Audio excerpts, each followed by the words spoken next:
Today, in our first segment, I would definitely like to introduce our guest today because we have a new song, and that song speaks about hope. That song speaks about how things can go in the right direction because now is the time that our soil is calling out to us. Pakistan is calling out to us. We will have a look at that song, but not right now. After a while, after we introduce our guests and have a little chit chat with them, and I would definitely love introducing our guests for today. Our first guest in our first segment is Miss Eram Saeed. Miss Eram Saeed is a motivational speaker. She's a writer, and very interestingly, she has been with us in PTV World as well. Yes. It's amazing to have a former colleague once again in our program. Eram, welcome to PTV World and World This Morning. Thank you very much. It's great to be back. It's great to have you. Now, and our second guest in our first segment today is Adnan Qureshi. Adnan Qureshi has been in our programs previously as well. True. He's a singer, and that is one of his biggest passions in life because I know of him. I know him personally as well to a certain extent. And as far as I know, passion is there when it comes to singing, when it comes to old songs, when it comes to new compositions, when it comes to building up something that would create a change perhaps in the society. So Adnan is here with us. Adnan, welcome to PTV World. Hey Fahim, how are you? Good to be back. Lovely having you here. Thanks for having us. Yeah. Right. So now let's kickstart a conversation. There's a new song on the horizon. So Adnan, why don't you take the lead and tell us about the song? How did you compose it? How did the idea spring in the first place? To be very honest, the brain behind the song is Eram. I can't take credit for that because she's the one who came up with the concept, with the lyrics, and then she actually narrated a part of the song as well, which I asked her to do because it would have made more sense. But the concept came from her. It's coming from the part where you see a lot of hopelessness amongst friends, amongst people that you talk to, people in Pakistan generally around that time.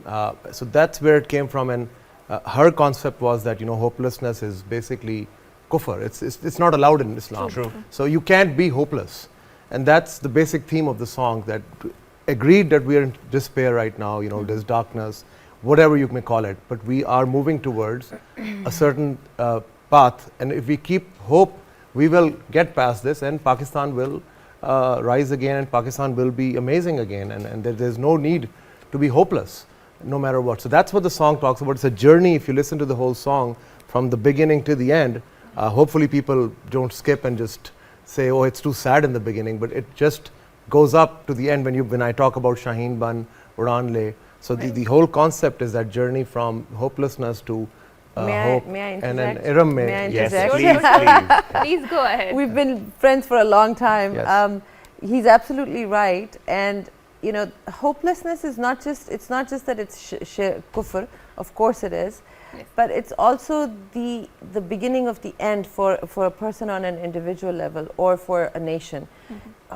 Having hope is so critical, and hopelessness is poison. You can't do anything productive from a place of hopelessness. So that was one of the primary reasons. And what Adnan was mentioning, that we didn't want to make a Milli Nagma that just starts off with bright and airy things and kind of stuff we have seen in the past. We had to start with acknowledging the state that the nation is in, because 14th of August was approaching. This was in the beginning of August. We just did this whole thing within 3 weeks, from concept to completion. And everybody was feeling very down, very sad, because here's Independence Day approaching, and instead of feeling excited about it, there's no Jashan, we don't want to do it. People were saying all kinds of negative things. So you had to create something that would empathize with that yes, we acknowledge things are dark right now. You have to, and that's the only way you can connect. And then from there you take them on a journey of, okay, now let's go from hopelessness to how we can find hope. And what it really does is it reminds people of having connection and faith on Allah and being united. We're not here to give you, to tell you the how. We just wanted people to connect with the why. Right, why. right. So thank you so much for so brilliantly putting it out there and so brilliantly working it out there. And Fahim, Pakistan is a land which has lots of cultural diversity, right? From north till south, you will find there are different sorts of people encapsulating different sorts of environments, cultures, norms, and what diversity and what not in the first place. And in that song, you will also find that there was this particular journey in that place, in that first place. So we also have the song, so why not listen to that, and let's talk We'd about love the to, cultural yes. diversity, what does it entails, and how does the concept of Pakistan comes into that song's existence. So but first we need to look at the song. What hath created God? There is no power on earth that can undo Pakistan.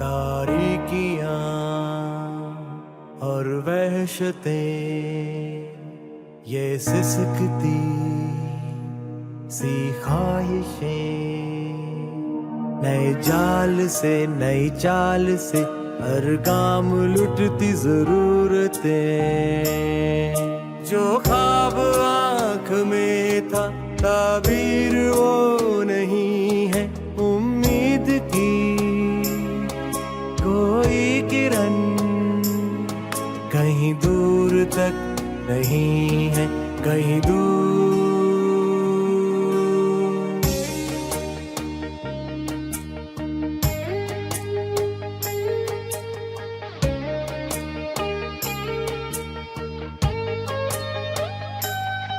किस रूह की एक नातावा और डूबती पुकार है पैवस्ता रह शजर से उम्मीदे बहार रख किस रूह की एक नातावा और डूबती पुकार है ये चैन दिल का खा गई दिन रात का आजार है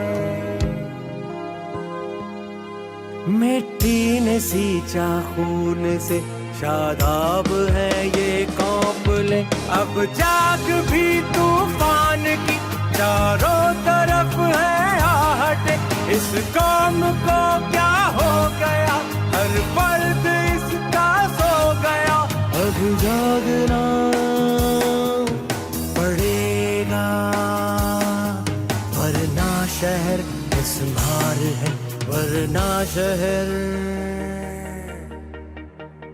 तारीकी तो है पर देख गौर से दूर एक किरण जो है जावेदां तुमने मायूसी के जहर को पी लिया तो रब की जात को भुला दिया तारीक अंधेरों में भी जो नहीं छोड़ते दामन उम्मीद का रिफ़तें चूमती हैं उनके पैर ये अजर है ज़ाते रब्बे करीम का परवाज तेरी मीरास है तूने क्यों उसे भुला दिया जुल्मत से फूटेगी अब सुबह इस बात पर ईमान रख पैवस्ता रह शजर से उम्मीदे बहार रख पैवस्ता रह शजर से उम्मीदे बहार अब दीद वो खुद में जगा Well, that was a wonderful song indeed, Hajra. I think we all enjoyed it, and the passion that we saw in the song quite evident, and the way you narrated it, Adnan, was very right in saying that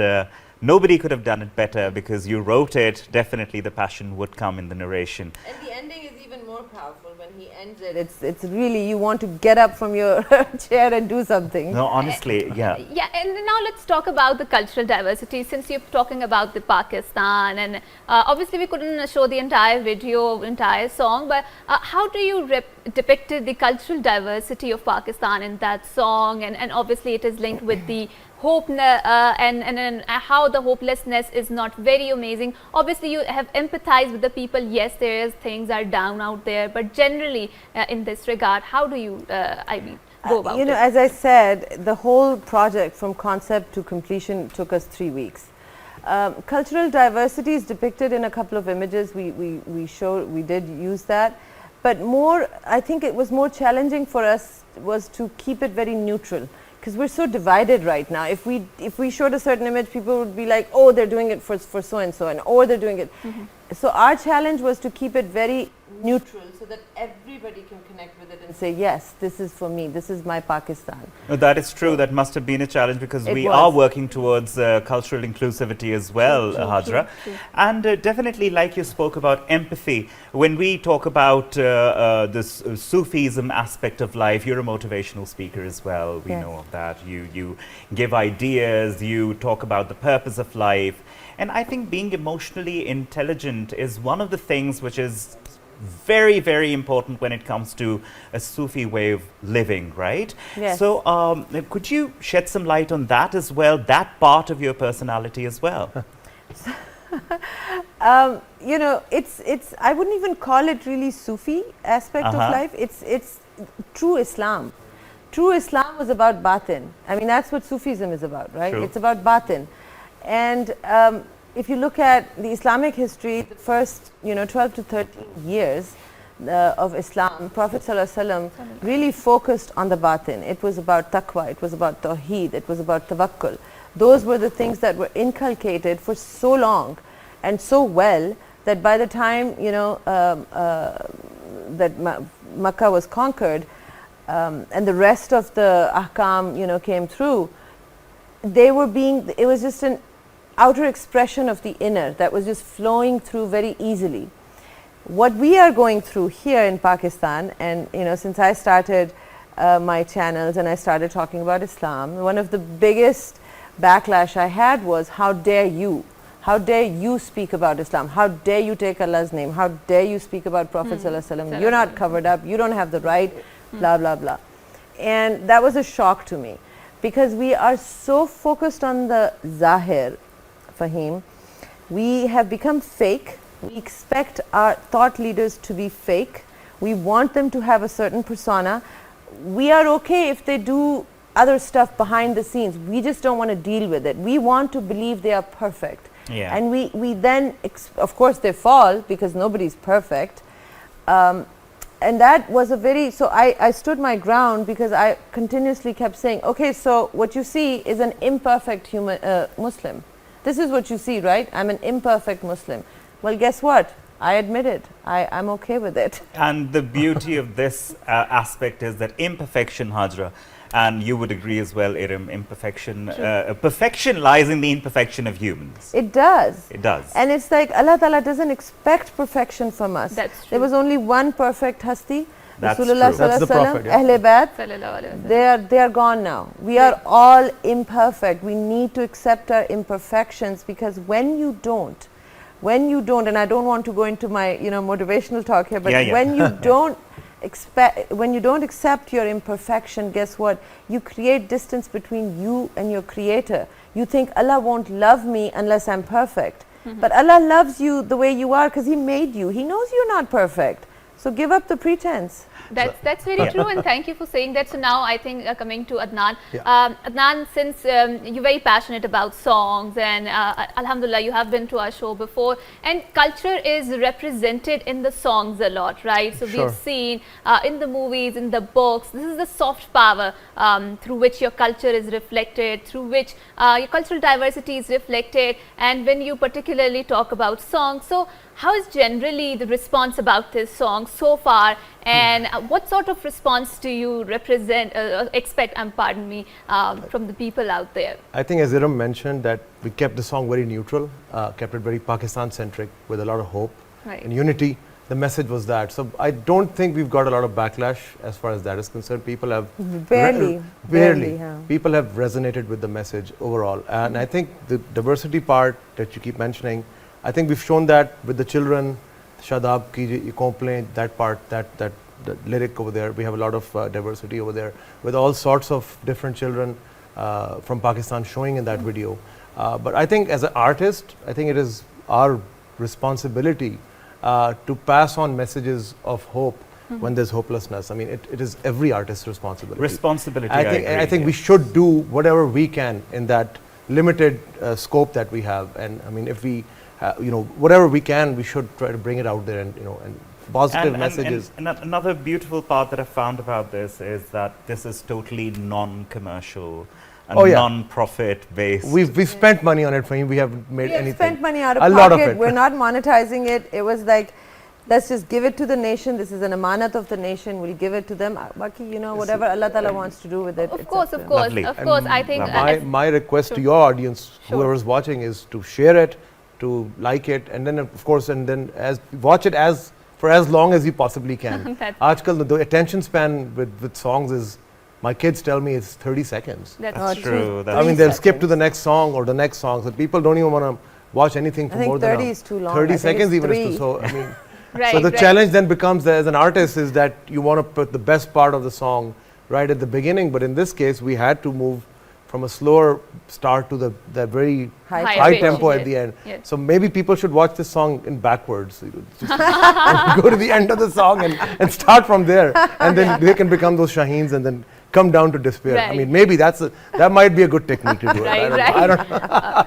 So Eram, since Adnan mentioned about the Shaheen, and the first thing that comes into mind when we talk about Pakistani culture is Allama Iqbal, is Quaid-e-Azam, because they were the pioneers and they founded Pakistan in the first place. So I was seeing that there's a very interesting intersection of artificial intelligence in the song, and that reflects the cultural diversity. Iqbal ka Shaheen, Iqbal, and Quaid-e-Azam also, Fatma Jinnah, all of these heroes, right? So what was the thought process behind it, and how difficult is it, I mean, incorporating artificial intelligence into the songs in the first place? Yeah, that was it came about quite organically, because we were trying to figure out, the song was done, and now we're trying to figure out, okay, what kind of a video should we make. Some of our friends that we know were saying it should be a performance video, you should be in it, you should be in it. It's like, no, I don't want it to be about us, I want it to be about something else. So I had a particular vision about what I wanted to see, and I'm very grateful to Adnan that he gave me that freedom, because when you have that vision in your head, it's not easy to describe I it. could never doubt your vision, so that's for sure. So we went with it. But, yeah. So what happened was that I eventually decided my own team, because I make these videos. So I asked Eram Saeed to help me with the video. He's part of my own team. What I didn't know was that he's very, very talented. He's the one who came up with the idea of AI. I see. So the first one he showed was for the trailer was Allama Iqbal's, because the whole this naghma is around Pevasta Reh Shajar Se Umeed-e Bahar Rakh. And when he did that, I said, Waqas, now I know. You need to do AI for Quaid-e-Azam. I want that very historical speech to be delivered by Quaid-e-Azam in the beginning of the speech, and then show me Fatma Jinnah, also my voice, because it's Mitti Ki Pukaar, Ma. Let's show Fatma Jinnah there. So whenever she comes on, it's your motherland reminding you, ke Pevasta Reh Shajar Se, don't give up hope. So that's how it kind of happened. It was very organic. And I think that's the whole point of it. Hope. We must never let go of the fact that there's still hope. We still have to move forward. We still have to grow and prosper. And definitely factors and people who will always be there telling you that there is always hope, and you should never let go of that. Because certainly when there is hope, there is love, there is empathy. There is so much in our culture, there's so much in our country, in the people of our country, in the soil of our country, that I think we just can't let it go. We just can't let the hope go. So thank you very much, Adnan and Eram, for coming here. Thank you so much. And thank you very much for a gift that you've given this nation in the form of a song. And I think certainly it would go a long way, and it would give a lot of hope to a lot of people, certainly. Yes, and if I may just say one more thing is that, connect with gratitude also. No matter how bad things are right now, we're still blessed with a beautiful country and a beautiful nation. Let's not forget gratitude, because nations that remember gratitude during hard times are the ones who succeed. That's true. Thank you so much for brilliantly putting out such a beautiful message out there, and I think that will reverberate with me for a very, very long time, because this is how we should be thinking in the first place. So thank you so much, Ms. Eram. Thank you so much, Adnan, for coming here.